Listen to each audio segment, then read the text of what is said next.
Hello friends, Kaji is with you, and today we have a review of the pros and cons of Ducati Monster 696. Yes, we have been talking about the Japanese for a long time. It is time to approach another market. This is Italy. Ducati motorcycles are probably one of the most famous Italian motorcycles that exist at the moment. The 696 series itself is very popular. The predecessor of the 696 was the Monster 695. After 2014, the 696 was discontinued, replaced by the Monster 796. The production of the motorcycle was from 2008 to 2014, and of course all these names, strange numbers, as if from the sales department, are all cubic centimeters of the motorcycle. In general, the motorcycle gives off 80 horsepower at 9,000 revolutions per minute. I note 9.00 revolutions per minute on a motorcycle with a V engine. And yes, a lot of people squawk about the fact that yes, there's an L-shaped engine and similar stuff, guys. It's all a V-shaped engine, call it L-shaped, however you like, even damn pancake-like, but in fact, it's just a 90-degree bank angle. And it's important to call these engines V-shaped because they came from V patterns. Obviously, if the first had been an L pattern, everyone would call them L patterns, but this is just a pole with a 90-degree camber. Nothing supernatural about 69 GP at 7,750, a 6-speed transmission, a steel tube frame, we all know that. Overall, the motorcycle is pretty interesting. The previous one from 93, the Monsters, sold around 200,000. That was a very significant volume for Ducati in the market. So essentially, the Monster is always some sort of solution when you think about Ducati. That is, it's one of the most mass-produced series of this brand, and we could say it's one of the most successful, actually. Let's move on to the pros and cons of this motorcycle. The pros here are more. I didn't highlight a lot.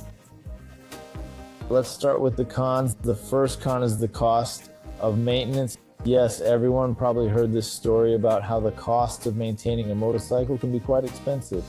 In fact, basically any other motorcycle model will be cheaper in terms of maintenance.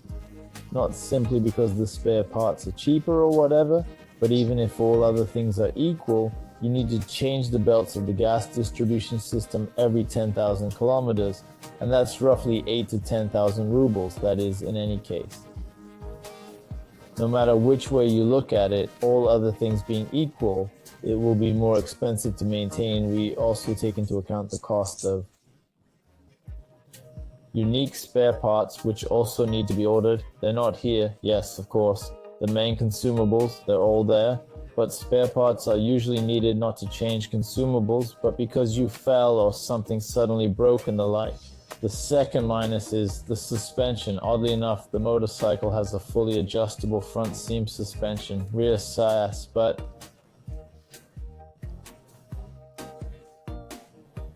it's very soft. That is, many people, owners of Monsters, complain that the roads are Russian roads. The roads puncture the shock absorbers, and this is even in the case when you are driving alone. The suspension is weak. The minus is the location of the battery. Probably all owners of Monsters in any case. 696, curse the moment when you need to take out the battery. Because it is located under the tank is first a plastic lining, then the tank itself. The tank needs to be removed. All fuel channels must be disconnected from it. Only after that you will be able to reach to the battery. So the process of removing the battery probably costs at least 1.3 in Ducati services. The fourth minus is the clutch problem. As many as I have known people on Ducati, they have always had clutch problems. Either they have a leaking brake cylinder or something happened to the clutch springs or clutches. It's a perfect Ducati story. Of course, here again we have to make such a note that it is no longer a rattling bucket. There is a closed clutch, of course, but the bottom line is that there are always some problems with this clutch. All owners, I don't know, people who ride a Ducati, they don't have problems with the clutch. Perhaps there are some people who are like that, but please let me know in the comments if you've seen them because I certainly haven't. Those were the downsides. Now let's look at the upsides. Unquestionably, there are more benefits here, and the primary one is a trustworthy engine. Indeed, the engine is extremely trustworthy. It's almost impossible to ruin. Another fact is that it truly guzzles oil. It'll spew oil from every crack along with blue smoke, but it doesn't stop. It's reliable.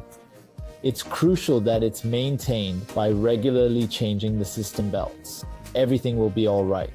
The motorcycle's second benefit is its weight and height. The motorcycle weighs 361 pounds. This version is without ABS. When completely filled with all its fluids, it weighs 409 pounds. Considering the fact that it has 80 horsepower for 409 pounds and 70 Newton meters, I can say with confidence that this combination has some serious pickup. And this is a huge advantage, considering the L-shaped engine, which is a great advantage from the low end. When it comes to height, this is a very low bike, you see. It's probably the best bike for girls who want something faster, but they don't like the usual street bikes. This bike is very low, super low in fact. The third advantage is the brakes, which are exceptional on the Ducati. The Brembo's brakes are superb, with 4 pistons on each side. It's a true super duper race gun with no problems at all. The 320mm front disc allows for excellent braking. I've never heard any complaints about the brakes of the Ducati. There are always key features, this is like a benchmark. And for me, the benchmark on the Ducati are firstly, the handling, which is like riding a bicycle. And secondly, the brakes that are simply commendable. The fourth advantage, and this advantage determines the cost of maintaining this motorcycle. Yes, it's expensive to maintain, but you have to understand that this bike uses top-of-the-line components. So all you have around are really top-level components. That's why the bike is so expensive, because you can take the clutch handles. They're not just any Chinese metal shit, no, they're very cool. Everything holds up very nicely, and it's really a thing you can possess, enjoy owning this thing. You pay for it. The fifth plus is the design. You can't probably reproach the Italians for the design, especially the Monsti, although personally I don't really like the Monsti now. About 4 years ago, when I was a fan of classic design, I really liked Monstis. But however you look at it, they have an extremely well thought out design, beginning with the exhaust pipes and ending with stamped plastic, or in some cases even a carbon fiber tank. Everything around emphasizes that yes, this is Italian, this is what they purchased, this is the look of the motorcycle. Meanwhile, all other things being equal, as I have previously mentioned, the motorcycle rides very well. My personal attitude to the motorcycle is completely positive. It is one of those motorcycles which I call motorcycles with character, with charisma. They have something, something of their own, something special that nobody else has. However you look at it, Ducati is Ducati. It is a standalone motorcycle. Again, I would like to add that I rode one, and I can confidently say that it handles supremely well. Yes, it does not have the same low center of gravity as my Buell does, but it still handles exceptionally well. Maybe worse, it handles for me compared to the Buell because of the suspension, because the suspension is really soft. Because of that, specifically the cornering on not so good asphalt, it leaves much to be desired, but the brakes are just wild, and the engine with such mass is really pleasant. Picks up in general something like that.